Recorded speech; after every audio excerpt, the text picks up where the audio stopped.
Саламатсыздарбы, урматтуу замандаштар. Бүгүн адаттагыдай эле биз радио Марал аркылуу түз эфирдебиз. Ошондой эле санариптик форматта 24 телевидениясы менен сиздер менен 1 сааттын ичинде чогуу болобуз. Бүгүнкү консенсус программасынын коногу экономика илимдеринин доктору профессор Сарбаев Айылчы Сарбаевич. Агай, биз эми биз дагы окуп калдык марксизм ленинизмдин теорияларын, анан капиталды. Ошондо айтты эле экономика саясатты тиги таңуулайт, кандай саясат болбосун деп. Эгерде ушул теорияга таянсак, бүгүн экономикабыз анча деле жарып кеткен жок, бирок биздин бүтүндөй калк азыр саясатташып турат. Же мезгилге жараша марксизм-ленинизм теориялары дагы дегеле экономиканын мыйзамдары өзгөрдүбү? Албетте жок, бирок ошо Маркстан мурун да кыргыздын дагы бир сөзү бар. Ушул сөз ачка тургучакты айранга нан туурап же деген. Бул туура таамай сөз экен. Анан демек эми жумушубуз жок болсо дагы, анчалык баа дүйнөлүк деңгээлде экономикабыз жок болсо дагы, жок дегенде саясатка аралашып балким бир нерсе өзгөрүп кетер. Балким бизде дагы жакшы башкаруучулар пайда болор. Балким ошолор бизди элде жөлөп таяп, алдыга түртүп чыгарып кетер деген бир билинбеген үмүт бар да элде. Ошон үчүн баардыгы тең ушуну азыркы мезгилдеги өзүнүн абалын, экономикабызды, саясатты түшүнүүгө аракет кылып атат. Кандай гана элдин же кайсы гана коомдо болбосун, мамлекеттин мындай тиреги, анан келечеги бул билимдүү жаштарда да, же болбосо билимдүү адамдарда. Сиз муну менен макул болсоңуз керек, бирок ушундан улам кийинки суроону бергим келип атат. Бүгүнкү биздин билим берүү системасынын акыбалы. Айрыкча биз кайсы бир жылдары, эгемендүү жылдарда бүтүндөй бир экономисттердин армиясын, юристтердин армиясын тарбияладык. Булар кайда кетти? Алардын тагдырына бүгүн сиз ушул илимдин доктору катарында кандай карайсыз? Эмне деген жыйынтык айта аласыз?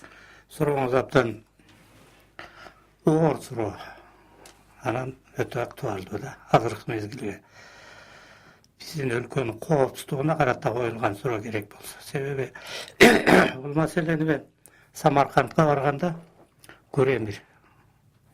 Амир Темирдин жаткан жеринде өзүнүн койгон эстеликтерин карап, анан кийин керези аркылуу өзүнүн окутуучусун өзүнүн бийигирээк жерге кыбла тарабына койдуруп, өзү баласы, небереси болуп, улукбектер болуп, пасыраак жерде, ылдыйраак жерде орун алыптыр да.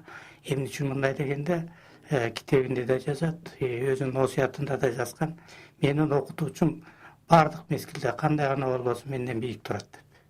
Мен канчалык деңгээлге жетпейин, бирок менин окутуучум менден бийик турат деп. Она ошо Амир Темир мына канча жүздөгөн жыл мурун жашаган адам, окуунун маанисин түшүнгөн адам да. Ошо өзүбүздүн чыгыш хандарыбызды, падышаларыбызды өткөн ошолордун кылган иштерин, айткан сөздөрүн биз такай аңдабайбыз, изилдебейбиз, маани бербейбиз. Тескерисинче бизде тиги гректерди, римляндарды, чыгышты Англия, Америкада ошол жакты сүйлөгөндү жакшы көрөбүз да. Билимдин керек экенин мына кыргыздын өзүнүн дагы таамай сөзү бар. Билеги күчтүү бирди жыгат, билими күчтүү миңди жыгат деген. Бул сөз таптакыр унутулуп баратат. Азыр мына эмнеси айтат, бул жигит абдан чоң бизнесмен экен дейт. Билимдүү экен деп айтпайт, акылдуу башкаруучу экен деп айтпайт. Бул чоң бизнесмен экен демек, бул жакшы адам дейт. Бөлөк сөз жок. Ал кандайча бизнес кылды, кантип байыды, кайдан келген акча, бул жөнүндө эч кимдин ою жок да. Мына ушундай бир караңгычылыкка же болбосо артка кетип баратабыз десек болот. Мен так айтам, биздин экономикалык абал азыркы күндө 14-15 кылымдагы жаңадан феодализм кулап, капитализм башталган мезгилди элестетип атат. Бизде мына ошол мезгилге туш болдук. Ошол кезде байыуунун ар кандай түрлөрү болгон. Анын ичинде мамлекеттик бюджет тургузуу, салыктан качуу, бөлек адамдардын байлыгын басып алуу, бөлек өлкөлөрдүн байлыгын басып алуу бул негизги механизм болгон байыгын. Биз азыр так ошону басып өтүп атабыз да. Анан сиз айткан doğru, сиз айткан жанагы Кыргызстанда эң эле жогорку деңгээлде түзүлүп калган окуу системасы, билим системасы, илим системасы, саламаттык сактоо системасы азыр бүгүнкү күндө ар кандай шылтоолор менен ар кандай бир туура эмес кылган иштердин натыйжасында дээрлик артка кетти. Мен өзүм Америкада да окудум, Италияда окудум, Турцияда окудум, бөлөк өлкөлөрдө көп конференция, симпозиум, семинарларда болдум. Ошондо Турцияда Америкадан келген, Германияда окуп, Францияда окуп, Америкада иштеп келген түрк мына бир сөздү айтты. Силер бул Турциядан эмне иштеп келдиңер? Силердин билим системасы менен саламаттык сактоо системасы бул дүйнөдө жок, эң күчтүү системада деп таң калып караганына бизге. Мына ошо таң калган системабызды бүгүн талкалап коюп, биз баллон системасын өтүшүбүз керек деп, өзү эле ошо Советтер Союзунун мына биз менен чогуу окуп, ушу бийликке келип, ушу мезгилде ушундай даражага жетип отурган адамдар өзү окуган, өзү бүткөн окуу системасын жерип атат. Демек, өзү окуп жүргөн, өзү билим алып, ошо таалим алган мектептерди жерип аткан адам ошол билимсиз адамдан да жерип аткандан кийин ал жакшы бир системага умтулуп жасап атабыз дейт. Жасаган жок, тескерисинче талкалап атат. Анан эң негизги себеби мына бүгүн эле Кемирбек деген өзүбүздүн мурун комитетте иштеген жакшы жигитибиз бар эле.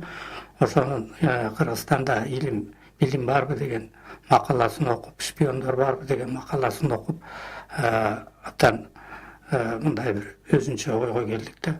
Бизде атайын ошо чет өлкөлүк ар кандай жардам деген шылтоо менен чет өлкөлүк волонтер аттуулар же болбосо жанагы мамлекеттик эмес ар кандай коомдор, уюмдар ошолор чет өлкөлүк разведка деп коет, чет өлкөлүк чалгындоо системасынын тапшырмасын аткарып биздеги илим системасын, саламаттык сактоо системасын талкалап аткан жокпу деп кимдир бирөө суроо бердиби? Берген жок. А бирок билимди талкуулоо бул мамлекеттин фундаментин талкуулоо.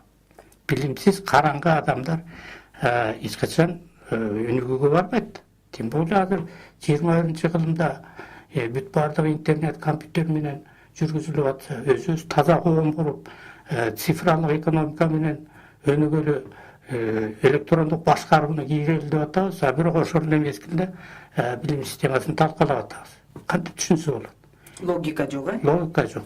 Эртең ат чаба турган атыбызды биз аны мындай союп жеп алдык да, чобурга минип алдык. Мен дайыма бир суроо мени мындай тынчсыз мындай дайыма эсимде айланып турат да.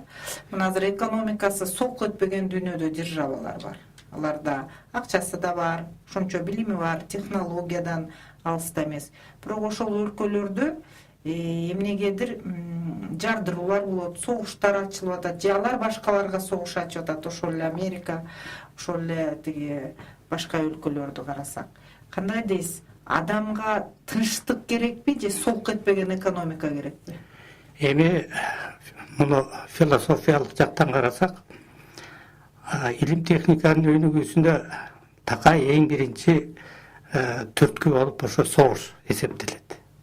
Адамдар жаралгандан баштап эле бул бирин-бири кантип тезирээк өлтүрүшү керек, оңой өлтүрүшү керек, арзан өлтүрүшү керек жана көп өлтүрүшү керек деп куралдар ойлоп табышат да. Өзү эстетип көрүңүз, эң биринчи таяк болгон, таш болгон, таяк болгон, анан кылыч найза болду, анан тапанча мылтык болду, анан замбирек келди, анан ракеталар келди.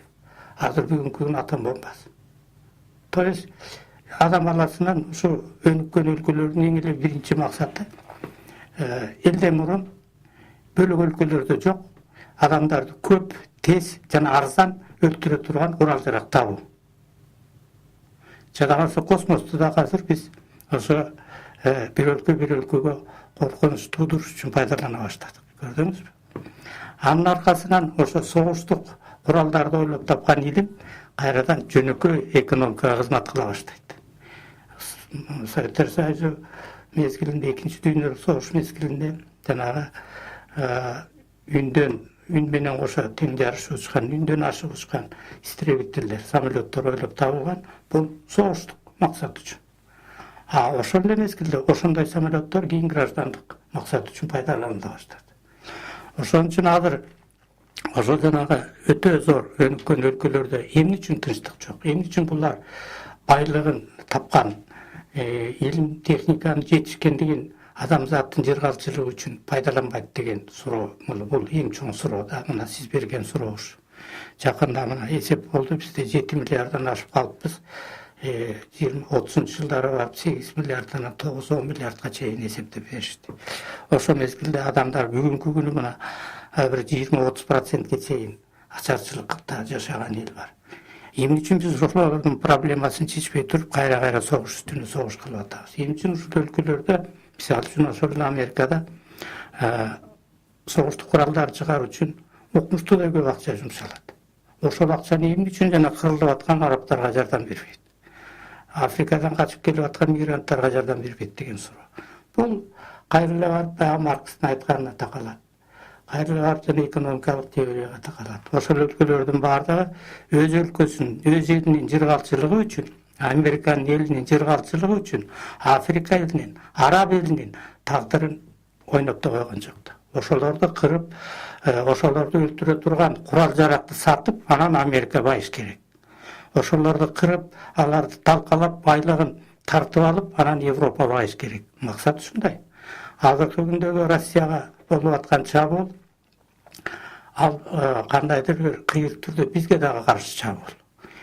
Россиянын тегерегинде канчалык тынчтыкты каалаган, илимге көздөгөн мамлекеттер көбүрөөк болсо, ошол жана согушту көздөгөн, согуш аркылуу байууга аракет кылган өлкөлөрдүн тынчтык бербейт да аларга. Тынч отура албайт. Тарыхтын мыйзамы ошо да. Бул жардырууларды күчөтүп аткан ошо да тынч жашабасын деп. Тарыхтын мыйзамы мисалы моңгол татарлардын эзүсүндө калган мамлекеттер үчүн моңгол татар басып алган учурлар 13 кылым бою алар үчүн чоң трагедия.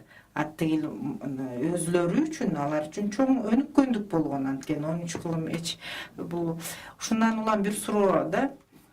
Экономиканын мыйзамы нөлгө түшкөндө ал сөзсүз көтөрүлөт, анткени башка жоктан ал ылдый түшө албайт. Ошол сыяктуу эле кыргыз экономикасы да нөлгө түшүп калган учурдан баштап кайра көтөрүлөт деп ойлойм. Мен эми экономист эмесмин. Бирок кыргыз саясаты, кыргыз адабияты, кыргыз маданияты, бүтүндөй кыргыздын жашоосу ушул жалгыз эле ошол экономикадан көз каранды эмес да, бир тирек керек да. Ал тиректи эмнеден көрөбүз экономикадан башка? Ошол нөлгө түшкөн экономиканы да өйдө кылыш үчүн кыргыздын бир башка коду ойгонуш керекпи? Эми бул суроону биз жалгыз эле биз берип аткан жокпуз. Муну көптөгөн өзгөчө баягы союз тарагандан кийин бүт баардык эле союздук республикалар, анын ичинде Россия да ушул күнгө чейин өзүбүздүн идеябызды, идеологиябызды таппай жүрөбүз деп арызданып келишет. Чындыгында биздин экономика нөлгө небагы эле түшкөн, азыр кайра жандануу үстүндө. Только мамлекеттин башкаруучуларынын жардамы менен эмес, эл өзүн өзү багууга аракет кылып, өзүн өзү ошо ачарчылыктан куткарып, бала акырасын аман эсен сактоо үчүн аракет кылып атат. Бул кадимкидей эле шарттуу рефлекс, адамдардын жашоо рефлекси. Акырындык менен мына эркин экономика деген принцип менен элибизде улам жашоо жакшырып баратат десек болот. Бирок каалаган деңгээлде, каалаган шартта эмес да, өтө жай ташбака түрүндө, эволюция түрүндө кетип атабыз. Андыктан биз баягы бирөөгө таяналы, мисалы үчүн азыр көп кыйкыра башташты, Манас эле Манас деп. Сен эгерде Манасты чын эле сыйласаң, түшүнсөң, Манастын идеологиясын жакшы билсең, анда сен бүгүн Манас болушуң керек. Өзүң Манас болушуң керек. Сен бүгүнкү күндө ошо Манас кылган нерсени бүгүн өзүң жасаган. Дүйнө сени карап таң калсын, чын эле булар Манастын урпагы турбайбы деп. Биз өткөн Манасты айтып эле тегерегибизде кыргыз эмес элдерди кайра басынтып кирдик. Аларды жамандаганlar киши эмес, алар адам эмес, биз кыйынбыз, кыргыз укмуш. Мындай сөз болбойт. Бул деген мамлекеттин ичиндеги элдердин арасындагы бузукулукка жатат. Элдерди нааразы кылат. Эмне үчүн жөнөкөй эле суроо, сиз берген суроо кайра суроо да. Эмне үчүн Кыргызстандан жалаң кыргыздар тентип кетти? 1,5 миллион таза кыргыздар тентип кетти. Башка улуттар байып жашап атат. Башка улуттар байып атат. Кайра келип атат бизге. Чет өлкөдөн келип атат. Пакистандыктар келип атат, индустар келип атат. Ошол өзбектер келип атат, тажиктер келип атат бизге. Биздин кыргыздар сүрүлүп сыртка чыгып кетип атат. Көрдүңүзбү? Уйгурлар байыдыбы? Байыды. Туңгандар байыды. Корейцтер байып атышат. Мына окуу системасын жана суроо бердиңиз, билим системасында ошо кыргыз эмес улуттардын балдары азыр бүт элиталык мектептерде, элиталык жогорку окуу жайларда окуйт. Чет өлкөлөрдө окуйт. Себеби алар уже мүмкүнчүлүк алышты. Биздин балдар тескерисинче билимден да калып, жумуштан да калып, байлыктан да калып, тескери Кыргызстандын ичинен сүрүлүп чыгып атат. Эл күнөөлүүбү же мен кыйындар күнөөлүүбү? Албетте мен кыйындар. Бизде ошо кыргыз мамлекеттүүлүгүн неме Кудай буйруп колуңа бергенден кийин ошону жөн эле сактап калбай, ошону кайра көтөрүп, өнүктүрүп алда мындай жылдырып кетиш керек эле да. Сиздин оюңузча кимдин учурунда бул биринчи урап баштаган? Муну биз биринчиден биздин өзүбүздүн бул гео саясаттык ордубуз күнөөлүү. Себеби мына көп эле баары тең айтышат, гео саясат боюнча ордубуз укмуш, биз ушуну пайдаланышыбыз керек, тиги бу деп. Чындыгында гео саясаттык ордубуз ким үчүн керек? Америка үчүн керек, Кытай үчүн керек, Россия үчүн керек, жана Өзбекстан, Казакстан үчүн да керек. Ошолордун баардыгы биздин кыргыздардын өнүгүүсүн эмес, өздөрүнүн таасирин Кыргызстанга көбүрөөк күчөтүш үчүн келишет. Өздөрүнүн таасирин күчөтүш үчүн алар кыргыздардын биримчилигин каалашат, экономикасынын жоктугун каалашат, социалдык жактан талкаланышын каалашат. Алар бизди башкарышы керек, алардын айтканы менен биз жумуш кылышыбыз керек, иш кылышыбыз керек. Кечирип коңуз ата баба, биздин тарыхый жерибиз ушул жер. Биз башка боло албайбыз. Эмне кылышыбыз керек? Демек, ошону туура түшүнүп, туура пайдаланыш керек. Бизге окшогон эле тырмактай Бельгия турат. Европаны алсаңыз, ортосунда Бельгия. Бельгияда эч кандай кен жок, эчтеке жок. Ал жерде кадимкидей эле жаркырап өнүккөн мамлекет турат. Люксембург, тырмактай Люксембург. Бу деле өнүп атат, өсүп атат, бу дагы Европанын чок ортосунда. Биз деле так ошондой болуп, Кытайдын да жакшы жагын, Казактын да, Орустун да, Американын да бардык жагын жакшы жагын алып келип өнүгүп кете албайбыз. Мына ошол маселени биз биринчи коюшубуз керек да. Бизде болсо чындыгын айтыш керек, ушу 90-жылдардын башында чет өлкөлүк жана чалгындоо кызматтары, ар кандай чет өлкөлүк идеологиялар келип Кыргызстанды башкаруу системасын талкалашты, социалдык системасын талкалашты, экономикабызды талкалашты. Алар келип коррупцияга үйрөтүштү. Чоң коррупцияга именно чет өлкөдөн келген биздин жанагы консультанттарыбыз, кеңешчилерибиз үйрөттү. Ошолор механизмдерди ойлоп таап беришти. Жана саясий ар кандай деңгээлдеги оюндарды да ошолор үйрөттү. Шайлоодогу жаман оюндардын баардыгын ошолор үйрөттү. Биз ушу тескери жагын баарын кабыл алдык да, азыр отурабыз, эмне кылабыз деп. Эмне кылыш керек? Эч нерсе, кайра билимге умтуруш керек. Кайра эле өзүбүздүн кыргыз деген атыбызды, намысыбызды жогору коюшубуз керек. Биз эч кимден кем эмеспиз, биз эч кимден акыл сурабайбыз керек болсо. Биз керек болсо акыл үйрөтөбүз. Биз эч кимден кем эмес эмгек кылабыз деп, эмгекке үйрөнүш керек. Эмгек маданиятын үйрөнүшүбүз керек. Кайра эле билимди алдыга биринчи коюш керек. 30-жылдарда биздин ата-энелерибизди большевиктер желкелеп келип, тоотоонун ар бир бурчунан желкесинен сүйрөп келип, мектеп курдуруп, мектептин ичине алып келип окутпады беле? Алар бизди чогултуп алып келип, кайра мектепке окутуп урушчу эмес беле? Сабакка барбасаң, катуу урушуп, ата-энеңди да урушуп. Биз ошол системага кайра өтүшүбүз керек, бирок социализм эмес, аң сезим менен. Мындайда эми сиз жана айттыңыз, азыр эл өзүнүн жанын өзү багып, экономиканы эптеп-септеп көтөрүп атабыз деп. Кандай дейсиз? Бул лидерден көп нерсе көз карандыбы? Мындай эл ишенген, эл сүйгөн жетекчиден. Албетте, тилекке каршы бизде ушу мен көп ойлоном, ушундай бир ой келди. Кыргыздардын ушу лидерден бага ачылбай атат. Балким бул кыргыздардын өзүнүн да азабыдыр, балким өзүнүн бир кылган иштери жөнүндө жалпы баарыбыздын бизге бир жакшы башчы келбей койду деп. Ошондой да, сиз айткан туура да, кыргыздын элинин бактысы ачылбай атат азырынча. Эгерде, мисалы үчүн, мен өзүм абдан жакшы сыйлачумун Назарбаевди, тиги Горбачевдун убагында эле жүргөн турганы, сүйлөгөн сөзү, жүрүш турушу казактарга канчалык мындай кем болуп бергени мага абдан жакшы эле Назарбаевдик. Кийин Ислам Каримовдун Орто Азия эле эмес дүйнө жүзүнө белгилүү лидер башчы болуп бериши бул да абдан чоң таасир берди. Мына ушуларга окшогон намыскөй, билимдүү, терең билимдүү, анан уюштуруучулук жөндөмү зор калыс адамдар бизге жетишпей келди да ушул күнгө чейин. Мына биз эми 15 октябрда кийинки президентти шайлап алабыз деп турабыз. Менин оюмча бир салыштырмалуу түрдө таза кишини шайласак деп ойлогонубуз бар да. Сиздин оюңузча ушул сапар эгерде кетип аткан президент дагы, келе турганы дагы эмне жөнүндө ойлонуш керек? Эми бул маселе бирөөгө акыл айткан сыяктуу болуп калат, бирок мурунку ушу кабыл алынган жаңы конституциянын кеңешмесинин мүчөсү катары айтайын. Ошондо ушул конституциянын конструкциясы туура эмес экенин Өмүрбек Чекешевичке айткан. Мунуңуз туура эмес, же президент башкарбайт, же премьер башкарбайт, же парламент башкарбайт. Бул кандай болот десем, жок, бул үчөө бири-бири көзөмөлдөйт, баланс болот деп болбой койгон. Мына жыйынтыгы 6 жылдан бери мамлекет башкарылбай калды. Эч кандай баланс жок.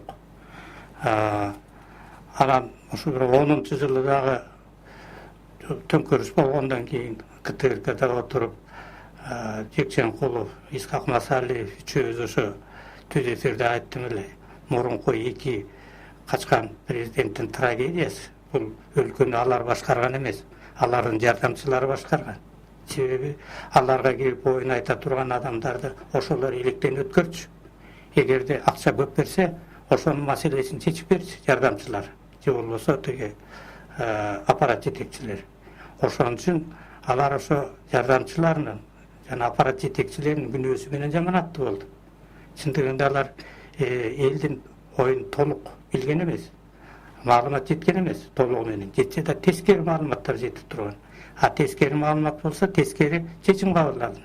Мына жыйынтык ошондой болгон. Эмики президент буйруса өзү башкарат деген ой болгондо, тилекке каршы мына 6 жылдан бери же премьер башкарбайт, же президент башкарбайт, же парламент башкарбайт. 6 жолу премьер алмаштырдык. Эмне деген ушундук. Бир жагынан мындай бир карасаң өлкөдө тынчтык болгон сыяктуу көрүнөт. 6 жолу премьер алмаштырылат деген сөз бул тынчтык эмес деген сөз. Бул тынчы жок өлкө деген сөз да. Башкарган кишиси жок, бакчы жок өлкө деген сөз да. Ошо башкарган ар бир премьер-министр бизге бир нерсе кылып бердиби? Жок дегенде бир из калтыр деген жакшы бар го Кыргызда. Жашооңдо из калтыр деген. Ошо 6 премьер-министр бир-бирден жок деген из калтырды азыркы президенттикке кетип аткан премьердин мактай турган, жок эле дегенде Атамбаев менен салыштыра турган бир жакшы жери барбы? Салыштырууга мүмкүнбү ушул жигитти? Азыркы премьер-министрди. Эмнеси менен биз муну мактап президент болгон деп түртөбүз? Мына ушул суроого ким жооп бере алат? Аны СДПК партиясы түртүп атат да. Партия деген эми капа болбоңуз, 10 жылга чейин партиялык система менен шайланса жакшы болот эле деп 5-жылга чейин. Мен өзүм ушунун эмеси болгом, абдан чоң болельщиги болгом да партиялык система. Тилекке каршы партиянын баары менчиктештирилип кетти. Менчиктештирилгенден кийин партия деген функциясын жоготту, ролун жоготту. Коомдо азыр бир да партиянын ролу жок. Анын баары менчик партиялар. Менчик болгондон кийин бизде кыргыздар жеке менчикти жакшы көрөт экен. Ар ким өзү каалагандай кишилерди арасына топтоп алды. Идеологиясы жок адамдарды ошо партияларга идеясы жок. Идеясы жок. Идеясы жок партия, идеологиясы жок партия, идеясы жок адамдарды топтоп алды. То есть өзүнчө эле нени таарынышпасын бир шайка сыяктуу болуп калды. Тигинин шайкасы, мунун шайкасы деген. Мисалы менин жеке атуулдук андыктан бүгүнкү шайлоодо эми мына Азыр бүгүнкү күнү 29 деп атышат, 29 адам өзүнүн кандидатурасын сунушташыптыр. Эми буларды дагы биз салыштырышыбыз керек. Ар бири менен бирин ага кошуп өткөн 4 президенттин салмагы, билими, ошолордун компетенттүүлүгү, интеллекти менен кошо салыштырышыбыз керек. Кылган иши менен салыштырып, ошолордон өйдө боло алабы? Жок эле дегенде, азыркы бүгүнкү Атамбаевка тең келе алабы, жокпу деген суроону биринчи коюш керек да. Эгерде тең келип, же андан ашып түшсө, ошол адамды шайлоого аракет кылыш керек. Ал үчүн эми канча жыл болду, эми уже 30 жылга жакындап калдык, элибиз деле кичине акыл эс кирип калды го дейм. Мына ушул суроонун айланасында деги эле мен президент болом дегендерге бир 12 критерий киргизди Бакыт Орунбеков азаттык үчүн. Ошол угуучулардан сурамжылоо жасап. Андан кийин ага чейин сиздин ордуңузда тиги Түгөлбай Токтогулович келди эле, азыркы биздин маданият министри. Ал айтат, мен мурда эле бир киргизип көрдүм эле, анан биринчи эле келгенде Аскар Акаевич ал үчөөнөн өтө албай калып, анан кой дедик, дагы кыскарттык. Азыр жаштар айтып атат, жана праймеристи киргизиш керек, анан эмне кылыш керек жана башка деген идеяларга толуп. Сиздин оюңузча, биздин кыргыз, эми сиз пайгамбар жаштан ашып турасыз, биздин кыргыздардын мындай түпкү мурастары жана кодовый эми кодовый матрица, өзөк, ошол нерсени эске алып, анан деги эле биздин кулк мүнөзүбүздү эске алып туруп, мамлекетке болгон мамилебизди эске алып туруп, сиздин оюңузча эң биринчи критерийлер, эң биринчи талап кыла турган нерсе эмне болуш керек? Азыркы мен болобуз дегендерден. Эң биринчи эле ким болбосун, кайсы гана улут болбосун, уруу болбосун, мейли. Эң биринчи талап бул Кыргызстанды жеке өзүнүн менчигиндей көрүшү керек. Кыргызстанда жашаган ар бир адамды өзүнүн баласындай, кызындай көрүшү керек. Жеке менчиги десе, тиги Максим Бакиевдей 5 миллион коюбуз бар деп айтып жүрүшпөсү? Андай эмес. Андай жеке менчик эмес. Жалпы элдин жыргалчылыгы менин жыргалчылыгым. Ушул жерде ар бир ыйлаган бала менин балам ыйлап атат деп сезе турган адам керек. Ал үчүн мамлекеттүүлүктү, мамлекеттин өзүнүн оор жүгүн мойнуна ала аламбы же ала албаймбы деген суроону биринчи өзүн өзү бере алган адам болуш керек. Эгерде ошол суроону өзүн өзү берип, мен ушу президент болуп ушу 6 миллион элдин жаман жакшысын көтөрө аламбы деп суроо берген адам барбы? Мен болом дейт, келип үйрөнөм, чак эле болом дейт. Мен болом дейт. Ал өзү ошо бригадир болуп, бригаданы башкарып ошол 3 киши башкара албагандар, ошонун тагдырын чечти беле, жаман жакшысын көтөрдү беле. Мына ошол суроону өзүнө бере алган адам, анан ошо жоопкерчиликтен корккон адам. Коркпогон эмес, корккон адам. Ошол мына жоопкерчиликтүү ошол президент боло алат. Бул сөздү мен эми мактагандык эмес, Тайырбек Сарпаш ошо аппаратка барып, өкмөткө барып иштеп калган мезгилде айтты, ага деди, мен азыр деди вице-премьер болуп иштешим мен үчүн оор болуп атат деди. Премьер жөнүндө сөз айтпаңыз дейт, сиз айтпаңыз. Мен ага даяр эмесмин, мен ага даяр эмесмин деди. Мына көрдүңүзбү? Даяр эмесмин деген сөз бул жоопкерчилик. Ошондо эле шарт кетип калганда көп маселеси жок болмок. Шарт кеткенби, кетпегенби, бирок эми кырдаал ушуп келди да. Бирок ушундай сөздү айта алган адам, мен даяр эмесмин деген сөздү айта алган адам, бул жоопкерчиликти сезген адам. Өзүнүн аалын, деңгээлин сезген адам. Анан кийин 4 картошка сатып бир 10 сом таап алса эле кыйкырып көрүп эле мен президент боло берем, мен депутат боло берем, мен министр боло берем. Эсиңиздеби баягы Роза Отунбаева Конституциялык сотко сотторду тандап атканда бир аял маңдайында отурат, анан бир-эки суроо берсе юридикалык билбей койду. Анан сен билбей турбайсың десе, мен сот болсом анан үйрөнөм да деп. Мына азыр бардыгы президент болсом үйрөнөм да деген принцип кетти да. Эми ушул Роза Исаковна кабыл алган соттордун азыр жыйынтыгын көрүп атабыз. Албетте. Эми мунун бардыгына өзүбүз күнөөлүү. Мен ошон үчүн сизди жанагы суроонун түпкү өзөгүнө түртүп баратам да, анткени башка да критерийлер бар да, мына сиз айтып атасыз, өзүнө суроо бере алган, анан ага жооп бере алдыбы же бере алган жокпу, аны бир Кудай менен өзү гана билет. Дагы кайсы критерийлер мында жалпы коомчулук үчүн ачык критерийлер болот да. Эми коомчулук үчүн бул жөнөкөй формалдуу деп коелу. Формалдуу эң биринчи принципиалдуу маселе бул адамдын билим деңгээли. Мен канча жолу айтам, Кытай 80-жылдары эки маселени алдыга койгон. Бүт Кытай эли экономикалык жана юридикалык закондорду билсин деген. Анан окуткан 80-жылдары. Брежнев түрүү кезинде бизде экономикалык билим массага деген девиз болгон. Биз ошо менен иштегенбиз. Себеби биз хозур расчет өтөбүз, анын үчүн бүт эл экономикалык жактан билимдүү болсун деген. Кытай болсо юридикалык, экономикалык Дэн Сяопин мына ушул эки принципке таянып, Кытайды азыр номер 1 кылды. Көрдүңүзбү? Дэн Сяопин өз түрмөдө да жаткан. Хунвейбиндердин азабынан ал түрмөдө жаткан. Банда четырех деп Мао Цзэдундун аялы башкарган 4 банда четырех деген көк булут деген ат менен белгилүү аялдын азабынан Кытай канча азап көрдү. Ошонун баарын жеңген Дэн Сяопин жанагы эки принципти башына коюп, экономика жана юридика билим башында болуш керек. Азыркы биздин боло турган президент жок дегенде экөөнүн бирөөнө ээ болуш керек.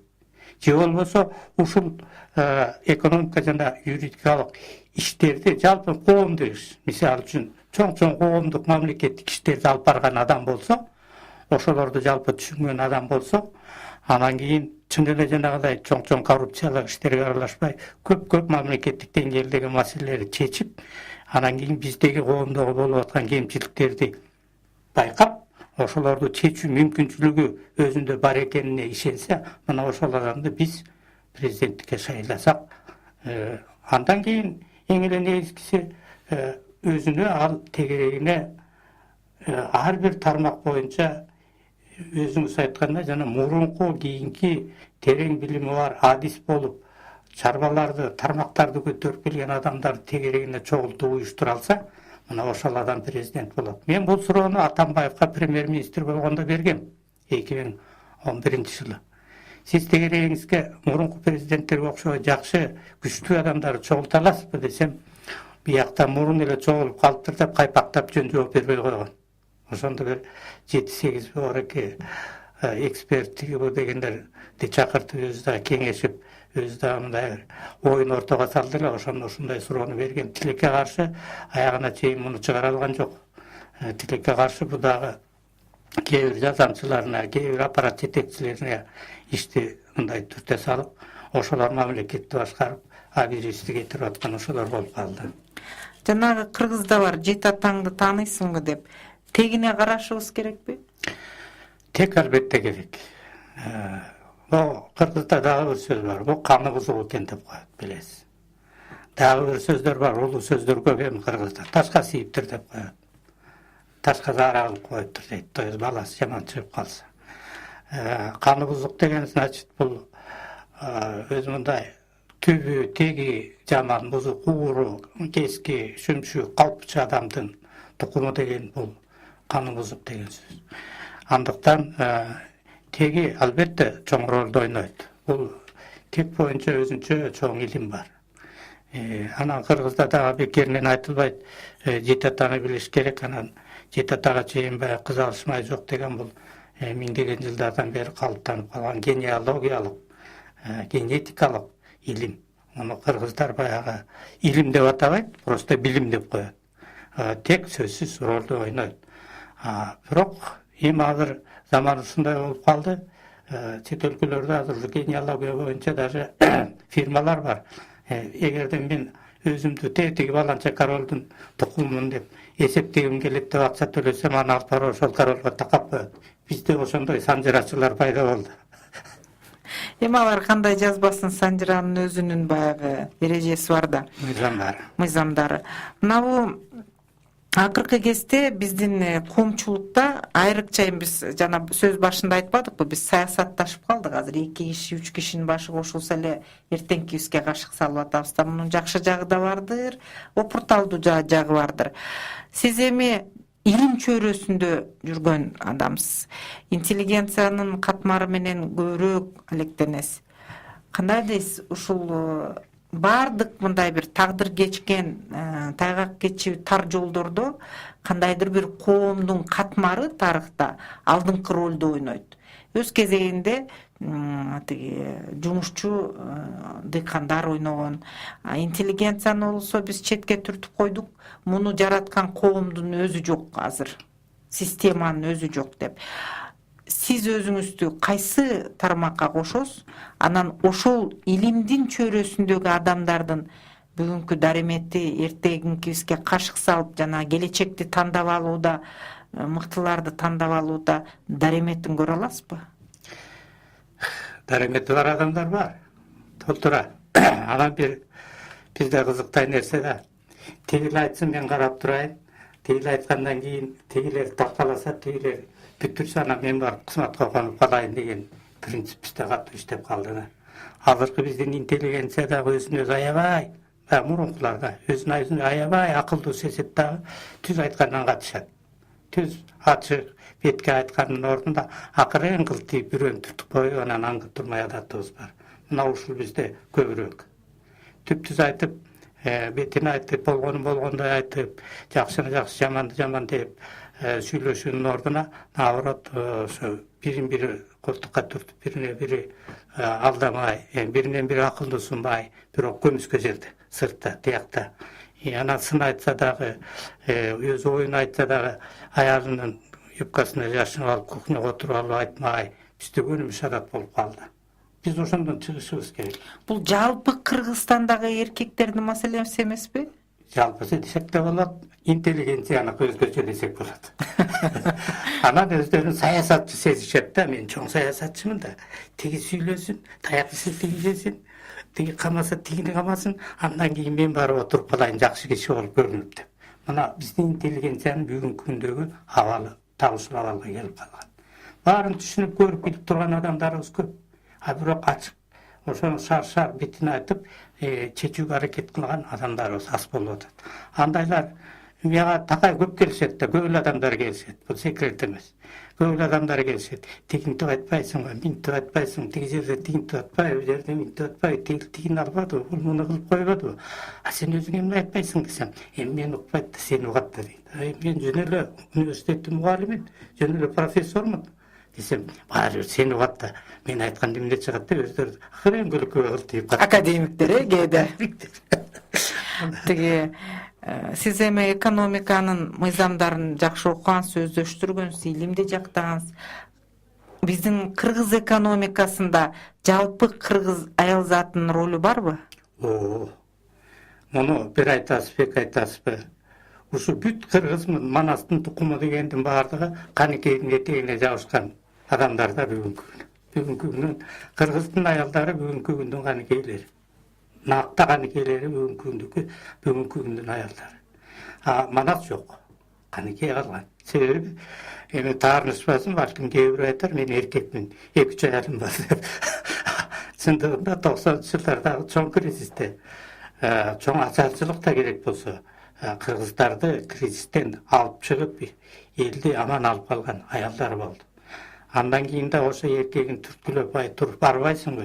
Тиги деле депутат болуп атат, бу деле министр болуп атат, тиги деле аким болуп атат, сен деле турбайсыңбы деп уюштуруп түрткүлөп жүргөн дагы эле аялдар. Эгер аялдары болбосо, мен билбейм, сиздин эркектер эмне болуп атканын.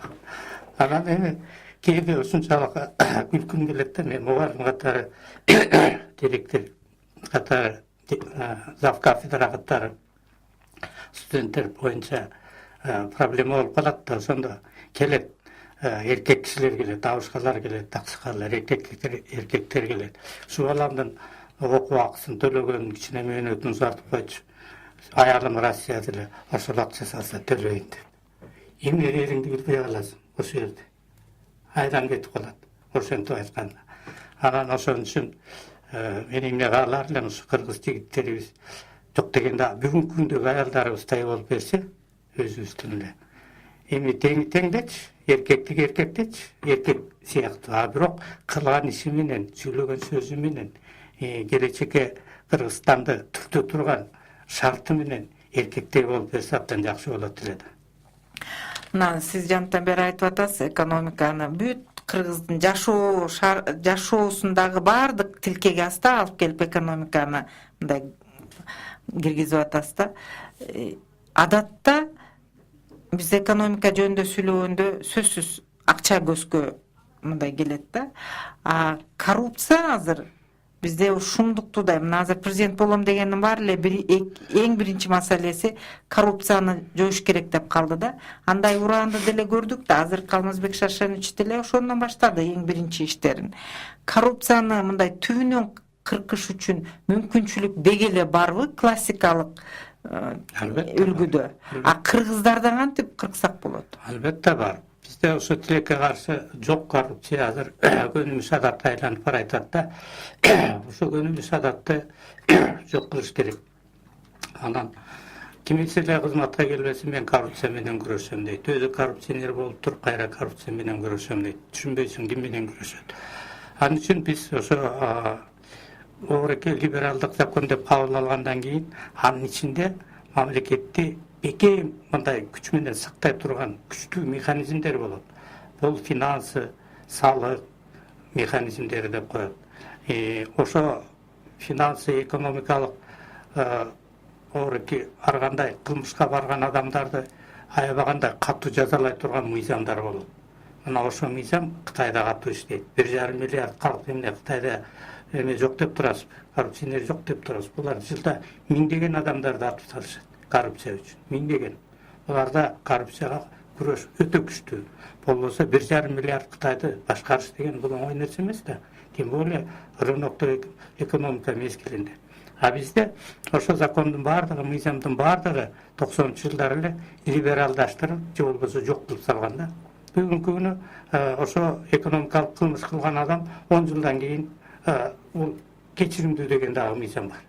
Адам бул эмне деген мыйзам, мен такыр түшүнбөйм ушуга. Анан кийин мына акчасын төлөбөт деп кайра түрмөдөн чыгарып коймойлор. Ушинтип эле мамлекеттин ошо башкаруу көзөмөлдөө жана эгерде мамлекеттик башкарууда кетирген кемчилиги кылган кылмышы болсо, ошон үчүн жазага тартуу системасы өргөн бизде. Мына бүгүн дагы жана Лейла Сыдыкова баш болуп Уголовный кодексти кайра карап чыктык. Анан кийин жаңы неме кирдик, ал бул анан биз либералдуу өлкөбүз, анан өлүм жазасы бизге кереги жок деген деп кыйтыктай атышпайбы? Ошонун баардыгы тең чет өлкөдөн келген атай насаждайт да, насаждайт идеология түрүндө. Именно коррупционерлерди жасалабай, коррупцияны жөнөкөй эле кичинекей майда чүйдө күнөө кылып койгон адамды жазалоо бизде аябагандай күчөп кеткен.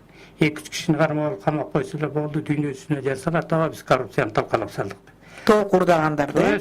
Коррупциянын өзүнүн кыла турган механизм, мыйзамдарын, ошонун системасын жок кылыш керек. Бизде болсо уже плановый жанагы короо комитети деген эме план бериптир бүт министрликке. Кана сенин коррупцияга каршы күрөшө турган планың, ошо планыңды аткардыңбы? Кодум эле баягы 80-жылкы 5 жылдыктарын накаста кадимкидей эле. Анан кийин министрлер отурат, кимисин кармасам бүгүн. Эртең кимисин кармап берсем деп аңдып отурат. Анан өзүнө жакпаган кишини акырын кармап берип коет, болду. Анан эле коррупция менен күрөшкөн, планды аткарган киши болуп жатып калат. Көрдүңүзбү кандай? Бул деген өтө коркунучтуу көрүнүш да. Бир-эки адамды камаш, план менен камаш. Тиги министрлик, бул министрлик 10 киши берди, тиги 20 киши берди, бул 30 киши берди деген. Бул өтө коркунучтуу нерсе да. Бул 30-жылкы, баягы 37-жылкы эле репрессияны бердирүү, эч айырмасы жок. Ошон үчүн коррупция негизи биздин кыргыз элдин характери, мүнөзү. Коррупциялык эмес. Эл биздики мындай адилет эл. Ууру ишин сүйбөйт, жумуш кылбаган кишини сүйбөйт. Жаман көрөт. Тиги жалкоо дейт, тиги ууру дейт, бул ушакчы дейт. Бул элден чыккан адамдар деп коет. Бул шүмшүктешип, элдин өзүнүн натурасы ушундай да. Ошо натураны биз азыр рыноктук экономиканын мезгилинде ар кандай көзгө көрүнбөгөн мындай бир мыйзамдар менен коррупцияга түртүп салганбыз. Коррупциялык иштерге кыла тургандай кылып таштаганда 90-жылдары. Мына ошонун баардыгын кайра карап ревизиялап чыгып, кайра тактап, анан кийин баарын жөнгө салса, сотту шайлаш керек. Сотту бүгүнкүдөй кылып, бирөө президенттикке, бирөө парламенттикке, бирөө тиги неменики деген болбойт да. Булар 3 структуранын менчиги болуп калып атпайбы? Сот менчик деген сөз. Президент көрсөткөн 30 сот, ал 30 сот президенттин менчиги. Парламент көрсөткөн 30 сот, ал парламенттин менчиги. Бир бийликтин бутагы катарында табигаты бузулуп атат. Албетте. Сотту шайлаш керек, кадимки президентти шайлагандай эле. Бизде Кыргыздагы эң биринчи түшүнүк бий деген сөз болгон. Бий деген бул сот. Баягы туура бийде тууган жок, туура эмес бийде ыйман жок деген сөз бекеринен чыккан эмес. Бийди булар шайлашкан. Шайлага бийди шайлап атканда мушташкан кадимкидей. Даже согушуп кеткен учурлар болгон. Себеби бийдин мааниси абдан чоң болгон. Эгерде бизде Кыргызстанда сот жок болсо, сот бийлиги туура эмес болсо, анда мамлекет жок деп эсептейбиз. Себеби мамлекет деген сөз бул адамдарды коргой турган структура, механизм. Ошо мамлекеттин ичиндеги адам, мен ушул мамлекеттин ичиндеги адаммын, мамлекет мени коргойт деген сөз, мамлекет аны сот аркылуу коргойт деген сөз. Эгер ал адам коргоосуз калса, бул мамлекет барбы анда? Мисалы үчүн мен азыр бүгүнкү күнү өзүм дагы корком. Бул мамлекетте эмне болуп атат, мен такыр түшүнбөймүн. Кайсы маалда эмне болот, мен дагы алды билбеймин такыр. Ушундан улам өзүңүз сиздин айланаңызда дагы улуттук университетте иштеп жүргөндө ошондой эле экономика жана финансы боюнча атайын институтуңуз бар эле. Ошонун аягы эмне менен бүттү? Ал жерде мен күнөөлүү деп калдым, өзүмдү сезип калдым. 7 институттун ачылышына мен күнөөлүү элем. Себеби Роза Отунбаева арыз жазып атып, студенттерди жаздырып атып, институттарды өз алдын чагылып ачып, ошо студенттердин акчасын өздөрүнө жумшаганга мүмкүнчүлүк түз берген да. Андан кийин мен чоң күнөөм ушул болду. Эч кимге пара бербей коюп, пара жылдырбай коюп, текшерүүчүсүнө да, ректоруна да, министрине да бир тыйын бербей коюп, кайра 7 институтты жоюп салышты. Кереги жок экен булар, жаман экен. Ал студенттердин кайсы мукташтыгына жумшалчу эле?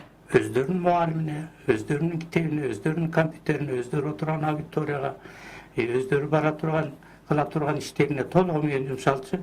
Азыркы мезгилден 2-3 эсе көбүрөөк болчу да. Ошол кезде ата-энелер дагы, балдар дагы ыраазы болуп калышкан. Менден деле айтышчу, сен эмне эле кылып атасың, мугалимдерге айланып көбөйтүп атасың, баары түшүнбөйт. Мунун баарын студенттерге берген менен аларың деле түшүнбөйт. Мен айтчумун, өз акчасынан өзүн эмнеге аят элем? Бул өзүнүн акчасы. Өзү окусун, өзүнө кетсин, өзүнө жумшалсын.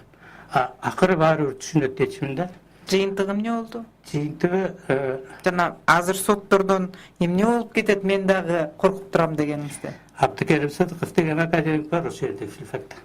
Мен жаңыдан директор болуп барганда үстүмө кирип анан сурап калды. Келипсиң, эмне коррупция менен күрөшөйүн деп келдиңби деп. 2009-жыл болчу. Анан жок, жөнүнө директор болду деп ректор чакырды, анан келдим десем, байкап алам. Коррупционерлер сени өзүңдү жеп коет. Анан мен жеңилип калдым, чын эле. Азыр кайра коррупция мурункудан да күчтүү болуп калды. Убактылуу болсо керек, баары бир ак ыйлет сынбайт да. Сиз жана бир жакшы тема баштап кеттиңиз. Классикалык саясаттын вариантында президенттик шайлоого иштеп турган премьер же иштеп турган спикерди баягы үстөмдүк кылып турган партия алып чыгат, сөзсүз. Мындан СДПКда кур болгон жок да. Сооронбай Шариповичти алып чыгышты, бирок ошол эле учурда Чынобай Акунучтун сөзү абдан ошол залда отургандарды эки фактор менен карасак болот. Биринчиси, ошол жерде ал киши орусча сөз сүйлөдү, СДПКнын ички күнгөй тескерин айтты, ошентсе да негизги саясатка каршы сүйлөнгөн жок. Экинчи момент, ошол залда отургандар бир жарымы тура калып токтотсун сөздү делинди. Экинчи жарым тура калып аягына чейин сүйлөсүн, мынча болду деди. Сиз ошол көрүп тургандан, мындай бир жашыңыз да улуу ошол жердегилерден эмнени байкадыңыз? Бир гана нерсени, бир чоң нерсени. Бүт бардыгы тигил бул деп атышат, түндүк түштүк деп атышат. Чыныбайды президент көтөрдү, анан сөзүн укса болмок деп атышат. Бир гана нерсени, Чыныбайдын ошол жерде жүрөктүүлүгүнө баа бердим.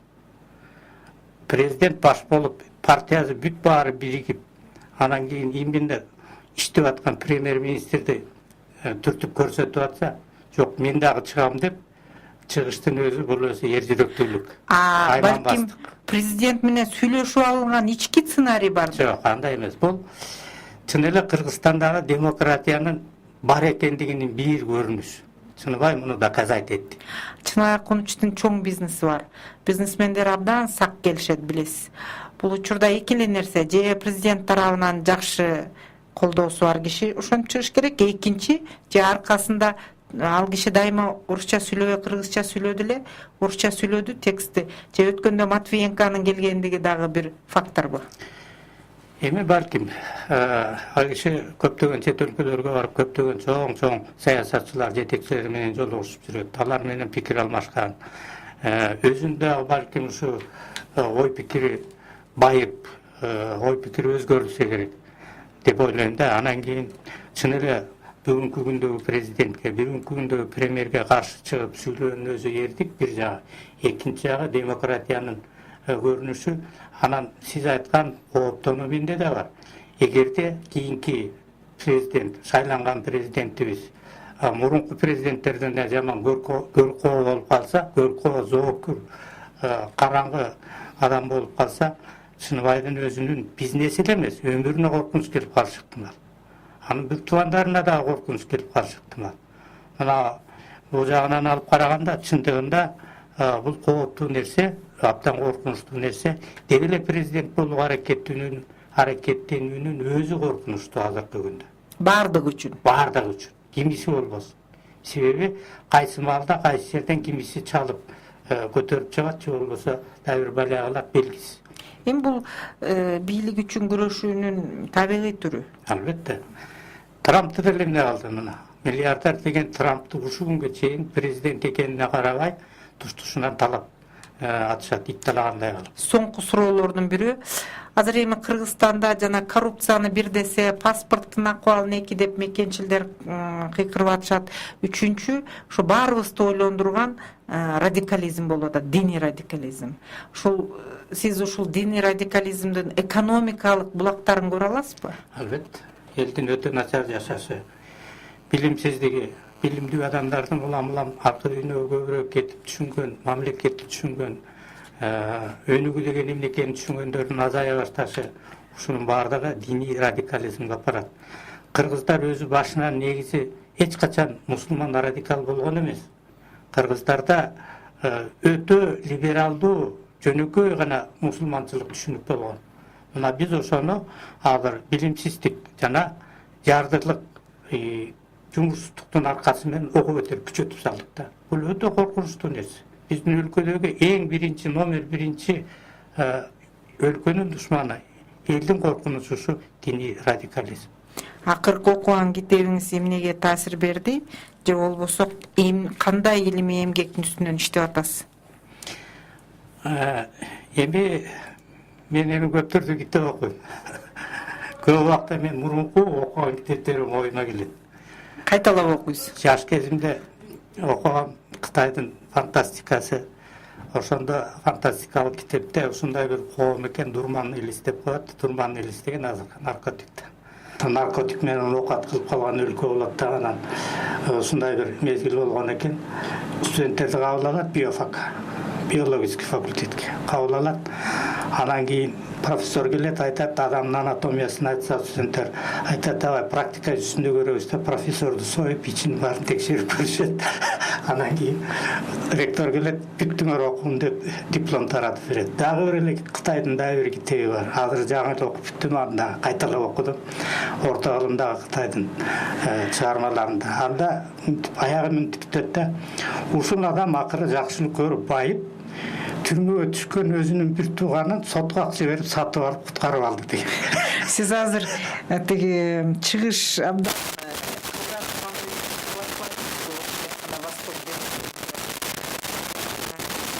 Кытайдын көбүрөөк кайрылып аткан экенсиз. Ишиңизде ийгилик болсун.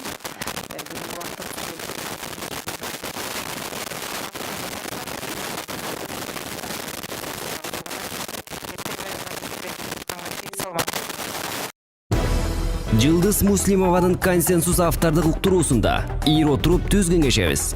Анткени максатыбыз бир. Күч бирдикте.